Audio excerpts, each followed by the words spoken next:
नमस्ते, यो हो सूर्य अनियल। आज फेरि एकपटक अमेरिकी शासक डोनाल्ड ट्रम्पले आफ्नो खराब करतुत देखाएका छन्। मध्यपूर्वी देश इरानमाथि इजरायल र संयुक्त राज्य अमेरिका मिलेर ठूलो आक्रमण सुरु गरेको घोषणा गरेको छ।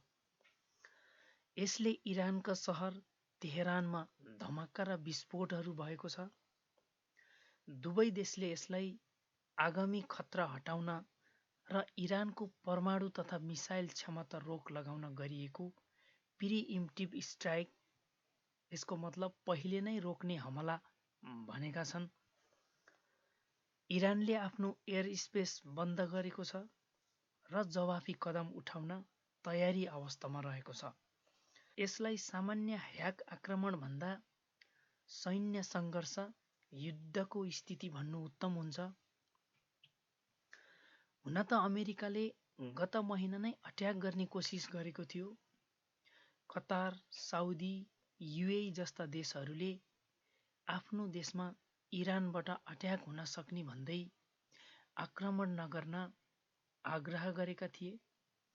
आज फेरि सबै आग्रहको व्यवस्था गर्दै ट्रम्पले आफ्नो असली रूप देखाइछडेका छन्।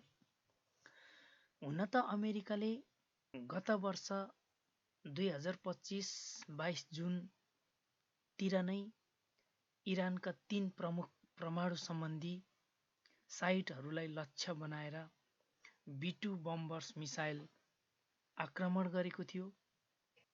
यस आक्रमणमा इरानका गहिरो पहाडभित्र रहेको मुख्य संवर्धन संयन्त्र, युरेनियम संवर्धन स्थल, युरेनियम रूपान्तरण र अन्य औद्योगिक कार्यहरूका लागि प्रयोग हुने साइटहरूमा आक्रमण गरेको थियो। अमेरिकी राष्ट्रपति डोनाल्ड ट्रम्पले यस आक्रमणलाई सफल र इरानको मुख्य परमाणु क्षमतालाई भारी रूपमा क्षति पुर्याउने प्रयासको रूपमा वर्णन गरेका थिए। आज फेरि अमेरिकाले किन अट्याक गर्यो त? अमेरिका र इरान बीचको परमाणु कार्यक्रम र मिसाइल विकासको विषयलाई लिएर पटक पटक वार्ता गर्न खोजिए पनि वार्ता सफल हुन सकेको थिएन। अमेरिकाको अविश्वासी रूप र इरानको कडा शर्तहरू बीच वार्ता हुन नसक्दा आज फेरि एकपटक मध्यपूर्वमा तनाव सिर्जना भएको छ। वार्ता र कूटनीतिक समाधानहरू विफल भएपछि तनाव धेरै उच्च स्तरमा पुगेको छ। हुन त अमेरिकाले पहिले नै चेतावनी दिएको थियो कि इरानले यदि परमाणु कार्यक्रमलाई फैलायो भने सैन्य कदम चालिनेछ। तर इरानले पनि अमेरिकासँग नझुक्ने अडान लिएपछि आज स्थितिले घातक मोड लिएको छ। यी सबैलाई हेर्दा अब इरानले के गर्न सक्छ त? मलाई लाग्छ इरान चुप बस्दैन। उसले कतै न कतैबाट जवाफी हमला गर्न सक्छ। इरानसँग ब्यालिस्टिक मिसाइल र ड्रोन क्षमताहरू छन् र यसै मार्फत प्रतिद्वन्दी देशहरूमा प्रतिक्रिया दिन सक्छ।